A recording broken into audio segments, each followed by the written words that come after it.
Hello guys, welcome back to my channel. Thank you so much for joining me. Thank you so much for being here. Today last episode of Uthando Nesithembu. The Mzumbians badibene, their kids, they just having fun. Kudlalwa games, kuyabraywa, kukho ama-candy floors, i-jumping castles, ama-pool table, kumnandi nje. Atmosphere is just beautiful with a little bit of i-drama. Kaloku Umseleko kwahlale kune-drama. Bakhona ke abahleli ecaleni abangafuni udlala while utata uMseleko noMacele bezidlalela bona.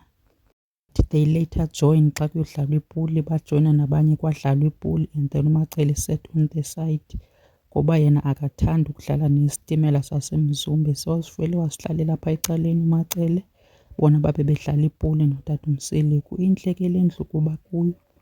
Ugqiba kwabudlala ipuli banyuka bahamba kwayiwa kuyodlala etafileni, i-setup beautiful. I-host yalo mcimbi ibingutata uMseleko, ubabizile and then bahlala ke bayoziphakela, babuya bahlala phantsi etafileni. Utata uMseleko ubabizele kuba-updeyitha nje ngezinto ezenzekayo ngoba ezinye baziva sezithethwa elantuzini ethivini engakhange abaxelele. Plus futhi uzobaxelela nangezinto engekho happy ngazo. Uye waba-updeyitha ke ngoSinew, uSinew unomntana nolwandle, ulwandle umithisileyo uhlala eMzumbe and then uhlala nentombi yakhe eMzumbe. NoMpumelelo, uMpumelelo utshatile nabantu ababini. Then uplani ukwenzela uAbongwe umemulo uzamdibanisa naye nolwandle amenzele umsebenzi wokumkhulisa. Umpilo naye kumele enzelwe umsebenzi woba amkelwe efanini yakwaMseleko since itshintshe ifani. So kumele yena uMpilo plus noSine benzelwe le misebenzi yoba bamkelwe. Wayenza yacaca into yoba uMpilo yena akazumenzela kwangoku until bade balungisa izinto yena noMakhumalo. And another thing utata uMseleko waye wayiphakamisa kule ndibano yabo, uthe ubone usista wakhe on socials eyolotyolwa.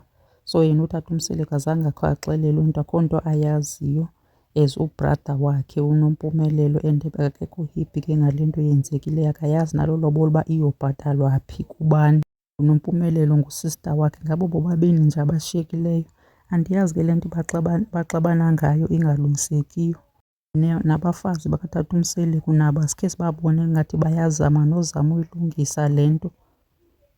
You mean to tell me kubo bonke abafazi akho nomnye bethunana oclose kuNompumelelo akazama ubalungisa abadibanisa ahlale nabo phantsi?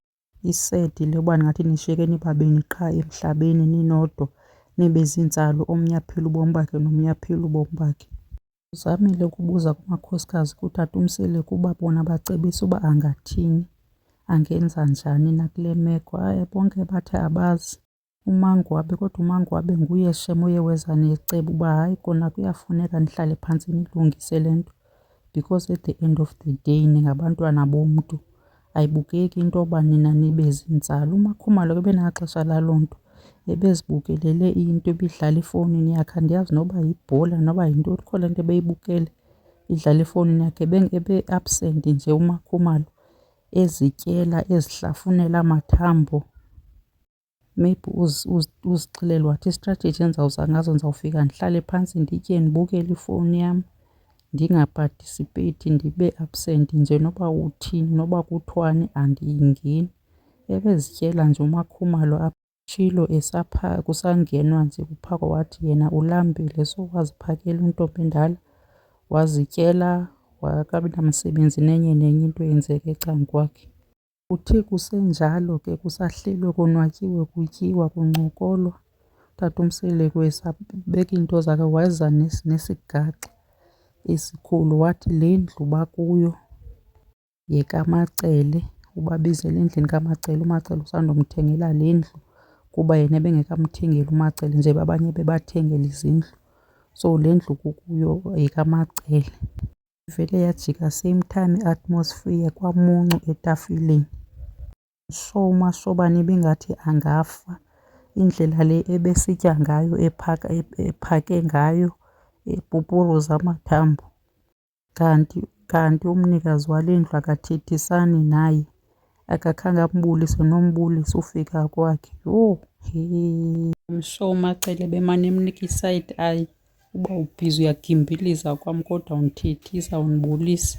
Yho, yini masishobane, inoba ibingathi angafaka umnwe ngaloo mzuzu esova loo nto angathi angaphalaza once. Uba ke la makhosikazi utata uMseleko bebe-honest kubo abaxelele uba le ndlu ababizela kuyo yekaMacele, I doubt uba bebezawuza yonke nje laa 3 ibingekhe ize. Bavele bayenza clear nje leyo, khange bafune naloo house tour bekuthiwa mabayenze. Oku kopritenda ke ube ngathi uyayizama, khange shem. I-last episode ke kule season at least uba ukhe banqabe uMseleko, abantu bakwaMseleko. I wish xa bebuya bentwana babuye izinto bezilungisile. Ayikho mnandi le siyibona iifemeli zitsalatsalana, omnye etsalela kwicala lakhe. Ingathi xa bebuya noko bangabuya bekwispace esibhetere kunesi bakuso ngoku. And enye into endikhe ndayinothisa, utata uMseleko maan ukhombisa ngathi akekho rayithi. Intloko yakhe xa ehleli nje ethetha, intloko yakhe iyageqeza, uyanikina. Andiyazi le nto, ingathi ingathi umzimba wakhe uyasindwa intloko or ke umhlawumbi le ntloko ithwele into ezininzi. Andiyazi le nto ayenza, intloko yakhe ehleli nje iyageqeza. Umhlawumbi ke siyamdzimela esi sithembu sakhe wayesifune ngokwakhe, asazi bethunana. Sizawulinda ke isizini elandelayo kodwa sizabalandela abantu bakwaMseleko kwi-social because ba-active kwi-social. Sabalandela kwi-social zabo, bazawumane besi-update uba kwenzeka ntoni ngoku. Sawumane sibona ke apho xa sebesi-update kwi-socials zabo. Let me leave it here for now. Thank you so much for watching. Do not forget to subscribe, ushiye i-comment yakho, utsho uba le season uyibona njani wena. Until next time bantwana, thank you so much, bye bye.